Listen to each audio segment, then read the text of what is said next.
And hour 3 of Middays live from the Element Well studio on this Friday. Also, just to finish up a little bit on the B-52 stuff, 11,500 feet of runway needed for a B-52.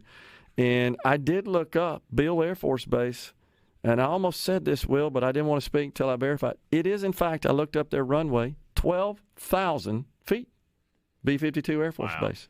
I think Jackson International, just for comparison, is 8,000, if I'm not mistaken. And that's to accommodate the big C-130 National Guard planes. Typical commercial jetliner doesn't need that much. But just getting into the details there, we had a couple of people, Jared, Mailman Clayton, both chimed in on the C Spire text line about that. We welcome to the program Austin Barbour. He's a partner at the Clearwater Group and knows everything politics. I'm going to say you do, my friend. I don't know about that. I do know that I live in Jackson, and I see those C-130. I think it was yesterday afternoon I was in my backyard, and you just look at them, and you think, how does that thing get in the air? I mean, it's the biggest thing you could possibly imagine flying around in the air like a paper airplane. Engineering, that's why I do politics. I would have been a terrible engineer. Well, we are grateful to the men and women of the Air National Guard here in Mississippi that take care of that force, because never know when Absolutely. They may have to spring into action to protect our country and respond to disasters and other duties. Is what the National Guard does. We're blessed to have that wing here at the Jackson International Airport. I have my son's, who's a senior, his first high school football game of the year is tonight. So if I miss anything that you're asking me, it's because I'm just like, okay, he hurt his hamstring back in June, tore his hamstring, so he's fought back, and we're just going to your kids have played sports. You know how it is. You're just like, oh, gosh, please don't get hurt. It's senior year, so we're excited. What position? He's a wide receiver. Okay. Yep. So we go over to Madden, Mississippi tonight, and he's at Jackson Academy. We play league. So high school football, Friday Night Lights. Yeah. It's nothing better, particularly in the South. That means Will East got a lot of work to do, right? Yes, sir. Yeah. About to hit. Indeed. All right, so first, we got to talk a little bit about the primary elections in Mississippi last Tuesday. Any thoughts about that? Any surprises? All go as you expected? Yeah, there were some nuanced surprises. I mean, the polling that you heard and I heard said Delbert was going to win probably by about the margin that he won by. The lady who came in third, nobody saw that coming, that she was going to get 5%, 6%. 19,000 votes, almost 20,000. Yeah, where it was. But my nuanced surprise, Gerard, was the way that McDaniel didn't perform his well in a couple of counties. He got blown out on the coast, and that surprised me. Me too. I didn't think he was going to win Harrison County or Jackson County, but I didn't think it was going to be 2.5 to 1, whatever this margin was. But when I saw the returns coming in from Lamar County, and I know you'll have a station that covers that, and Marion County, obviously two great counties, big counties right there in the Pine Belt, that you would have assumed McDaniel would have won. And when I saw those numbers coming in, I said, this is not going to be a good night for him. Yeah. I'm always the guy in a war room or looking at returns. As soon as I see a precinct come in, I try to predict what's going to happen. Usually wrong doing that. It's not the smartest thing to do, but it's fun. It can be an indicator. Yeah, though. No, it's an indicator. Yeah. It always is. But when you saw those come in, and then I saw Simpson County barely go for Delbert, but still went for Delbert, another South Mississippi county that McDaniel needed to win. And then, of course, Hoseman won Madison County overwhelming, and there was a lot of chatter about Madison County. There was. That didn't turn out to be the way that McDaniel folks wanted. Including an endorsement from the mayor, for Chris McDaniel, from Mayor Mary Hawkins Butler of the city of Madison, just leading up to the election. She went out and publicly endorsed the senator, concerned about this court division situation. That I can't seem to find anything that supports that theory. I'm going to call it theory at this point because there's just no empirical evidence that I can find, at least. I'm not saying I know everything about that, But that's what concerned her. She endorsed McDaniel. Yeah, and obviously the voters agreed with you, and ultimately the voters make the right decision. And it's hard to predict. In Mississippi, we don't have early voting, and when I do races in other states, you have early voting, so it's much easier to try to predict what is turnout going to be. And we saw turnout, and nobody predicted this. Election day last week, that it was 300. It's going to be 380. The biggest turnout we ever had was 383 when Tate was in a primary with Bill Waller in 2019. And we're going to hit that number again if they haven't already. But it was from different places. Hinds County was down. Madison County was down. Rankin County was down. The Republican primary has grown, Gerard, to where it's no longer, if you wanted to run for governor one time or the U.S. Senate, you'd go, in the past, if I can run a Republican primary campaign in 15 counties, I can win this. Not anymore. Okay. You got to run 50 counties. Yet go look at Grenada County and these smaller counties. They're putting up thousands of votes. So if you could go add 8 to 10 Grenada County type counties, you then now have a Rankin or a Madison. It's a totally different day in Republican primary politics, particularly if you're trying to be smart and strategize how to win a primary in 27 or 24 or 26. Well, you're exactly right, though. Typically, you'd focus on those handful of populated counties, and you feel like, hey, if I can just swing those, I'm good to go. DeSoto, Lee, Metro Jackson, Pine Belt, Lauderdale, the Coast. For some time, it's been that. That's been the case. Warren, for the most part, but that is no longer the case because so many more people now are running as a Republican for sheriff, coroner, supervisor, and that's where voters want to get. They want to be in the primary so they can vote for their buddy who's running for justice court judge or for sheriff. Yeah, you're right. And we've had some folks on the C Spire text line, Austin, who have expressed their discontent over the fact that you have to select one primary over another, or another, I should say. And many do have folks running in local races they want to support. They know them socially. I've had some folks say, I go to church with them. I feel like I got to vote for them. But they're running as Democrats, and I'm a Republican, didn't get to vote in the Republican primary. Well, we could have an open primary system like Louisiana and California, and I'm sure other states do. Yeah. But the people who are making those comments, they need to talk to their legislature about that, because that would take an extensive effort at the Capitol. And there's been, I think, some legislation to do that in the past, even ballot measures that have failed. Hadn't gotten that done. So that's behind us. What about the governor's race coming up? That's starting to heat up every day. I'm on Brandon Presley's email chain, and every day I get emails from him. And pretty much his whole campaign is what a bad guy Tate Reeves is, as far as I can tell. Yeah, and I had lunch with a friend the other day, and I'll keep him nameless, but he said something really smart. And he said, there's not a reason to fire Tate Reeves. Yeah. There just isn't. There's no huge scandal. There's no huge mistake.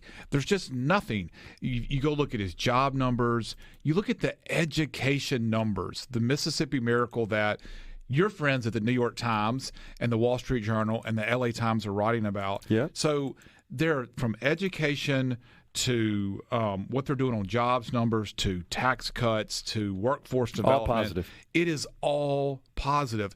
It is really tough. Yeah. If you are not the incumbent and you're trying to win, particularly in a governor's race, to win that race when you're going to get outspent, you got a very disciplined candidate you're running against, which Tate Reeves is. And there's just no big reason for people to say we want to fire him. There's no Katrina happened like with Governor Blanco in Louisiana, where she handled it miserably, and the Louisiana voters like, nope, got to make a change. And I would argue, other than the fact that the governor is a well-funded incumbent, that probably deterred some other Republicans from challenging him in the primary. Well, the fact that he just doesn't have anything to point to. Well, there's no doubt. I mean, the best way to flex your muscles and scare off opposition is to have a bunch of money in the bank and be a good candidate and have a good record, which I mean, the governor has all those things. Got all those. There's no question. Nobody runs to lose. Nobody's saying I'm going to go get in this race knowing I'm going to lose.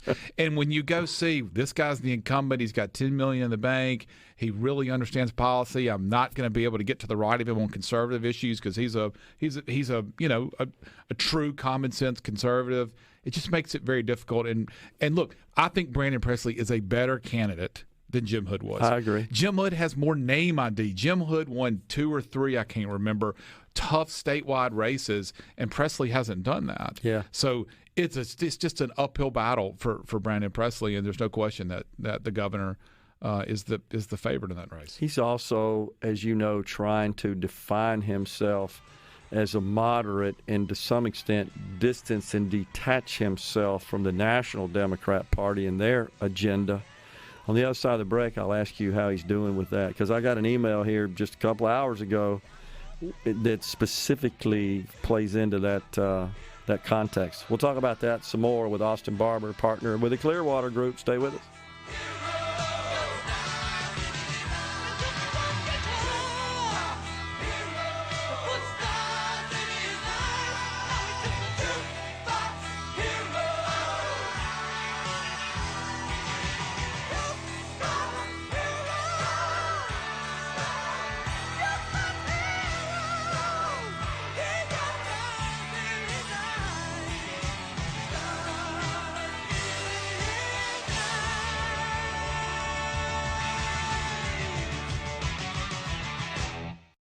Position there. How about that? We got Austin Barbour, partner with the Clearwater Group. So, Austin, before we went to break, we were talking about the general election right around the corner here, November, here in the state of Mississippi for governor. I think the marquee race there, of course, the Governor Tate Reeves in the primary easily fended off a couple of challengers, receiving 74% of the vote in the primary. But it's Brandon Presley, who's been on his tail, it seems like, on a daily basis since he entered the race, Public Service Commissioner for the Northern District. Certainly not a political neophyte. He is a very effective speaker. He describes himself as an FDR populist. That's what he said on the show here before. And for the most part, it does appear his campaign consists of attacking Governor Reeves. And the latest email this morning, I received 9 minutes, folks, before we went on the program. The title of this particular press release, Tate Reeves' new ad is a bald-faced lie to distract from his corrupt record. So this is just, I think, playing into Brandon Presley's MO, his mantra in his campaign. And what he's complaining about is that the governor is holding up Mr. Presley as a person who supports sex change and puberty-blocking drugs for children, whatever the radical liberals want. Now, Brandon Presley comes out and says that's a lie. I don't support that. So here's the question for a political analyst, an astute one such as yourself, is how does a person running for governor as a Democrat in a state like Mississippi where they don't have control of the government, and frankly, if you just look at kind of the breakdown, as you do all the time, of the voting population, they're in the minority. How does someone like Brandon Presley detach himself from the National Democrat Party and their agenda, which does, in fact, support this sort of stuff? The first thing would be if he was worth $100 million. And then he could use his own money instead of having to depend on the Democrat Governors Association. And listen, I lived this when I first campaign I ever ran was when Roger Wicker ran in 2008 for the Senate, and we were running against Ronnie Musgrove. Remember, 2008, Barack Obama was on the ballot. John McCain was our nominee. The country was in a financial crisis. Obama was going to do really well. And we changed that campaign around because we were able to say, let me tell you who Ronnie Musgrove really is. He is in the pockets of the Democrat Senatorial Committee and all of their donors, who, by the way, they don't live in a Mitt County or in Alcorn County. They live in New York and in California. It's just the truth. I'm not trying to do this left coast, right coast thing. And that's the scenario that Brandon finds himself in. It's very difficult to say I'm a Mississippi Democrat, whatever that means, and when you're taking money, the vast majority of his money, from folks who don't live here in big ways. It's just really hard. That's why it's so difficult. I mean, when SB ran against Cindy Hyde Smith, and people always say, can a Democrat win statewide? Of course they can. They won for 100 years. Haley won in 03, Fordyce won in 91, Musgrove won in between then. Cindy Hyde-Smith had a really tough race against Mike Espy. Yeah. We've got a 37% African-American population in Mississippi.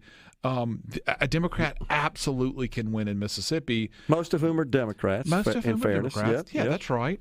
But it's tough when you're not independently wealthy or you have major donors in Mississippi that you can say, help me fund my campaign so I don't have to get all my money from California and New York. Yeah, that's a good point. It's just really hard. And they expect you to support their values and their priorities. They're gonna expect you to support. And Brandon was, I think, a Mississippi Press Association event weeks or months ago when they asked him about this legislative issue about transgender rights with kids, and he didn't give an answer that skirts it. Yeah, and he didn't give an answer that many Mississippians, Republican or Democrat, would agree with. So I don't blame Governor Reeves' team. I hadn't seen the ad for talking about this issue because it's a big issue. It is a big issue today. Who would have thought, Austin, that this would even be right smack dab in the middle of legislative debate? I know. This is crazy. And we've got a bunch of really big issues that the legislature is going to have to deal with this upcoming session.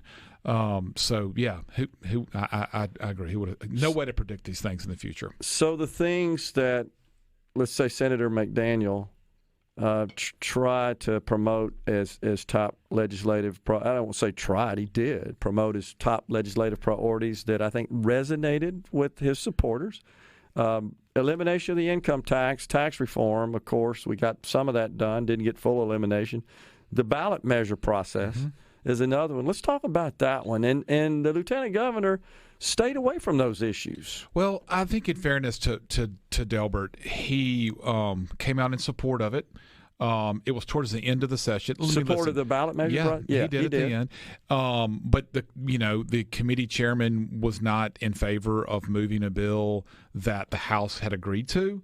But I think that ballot access, and you had Spence Slackguard on your show the other day, who's doing Ballot Access Mississippi. I'm involved with him on this. I believe in this. Spence and I have the same mentality about this. We don't care about any of these political issues or financial issues or ideological issues that may come up down the road if this passes. We just believe that the voters deserve the right to access the ballot if you can get enough people to sign a signature, so on and so forth. I think that issue will move very quickly in the 24 session, kind of like medical marijuana did 2 or 3 sessions ago when the voters had spoken on it. The Supreme Court pulled it. The legislature said, we got to move that quick. I really think that whether you're in leadership or you're a rank and file member at the Capitol, your constituents, both Republican and Democrat, want access to the ballots. My guess is that'll go quick. According to Spence, we're being denied our constitutional rights because this is something that's incorporated in our Constitution, and we can't do it. No, that's right. And I think another reason why I think it'll go quick is because they got hospital issues to deal with, CON reform, budget, PERS, infrastructure, mobile gaming, these other issues that really matter, particularly when we're talking about healthcare issues like hospital and CON reform, and what are we going to do to support our community hospitals in the state. Well, we'll see where that goes. Of course, the lieutenant governor did ultimately support the ballot measure process, but with a significantly higher signature threshold than the House did. And Senator Polk, who runs the committee, he doesn't want one at all. He made that very clear. Yeah, said we don't need it. And had some sort of had some requirements in there that just you wouldn't be able to get about. You wouldn't be able to get anything on the ballot. So it needs to be a high threshold. It does. Yeah. But it needs to be obtainable. It needs to be somewhat reasonable. Agree. If I tell you've got to run a 4 flat 40 Gerard tomorrow, you would go, well, that's a goal, but I'm not going to be able to do that. That's right. That's a good point. All right, so let's turn our attention to national politics. We got the debate coming up next week, the first in what will likely be a series of debates conducted by the parties, of course, the RNC doing this one, Fox News hosting it, moderating it in Milwaukee. Looks like right now I think we got 8, is that right, including Donald Trump, that have qualified But so far, it looks like Trump's not going to be in it. What do you think? I don't think he'll be in it. I don't think he'll show up. I mean, if he's there or not there, the debate's going to be all about President Trump. Yeah. I think he probably would prefer not to be there and have to take, jab after jab from everybody on the stage. So I think he would rather people, the press most likely talk about where is he, what's he doing. But he is the most unpredictable politician of my lifetime and maybe yours. Yeah. And so good luck trying to predict that. So. We'll see. So everybody knows the requirements to get on the debate stage were these candidates had to meet a certain threshold for polling, and then every candidate had to have 40,000 individual donors. You could give $1, and that would count as an individual donor. So it was a different threshold than it was in 2016 when you saw 12 or 13 or 14 people on stage. Back then. Yeah, this will be a little bit limited field. Yep. But it ought to be interesting for sure. Austin, always good to see you, my friend. Appreciate all your insight, and good luck with the football game tonight. Thank you. We'll see you.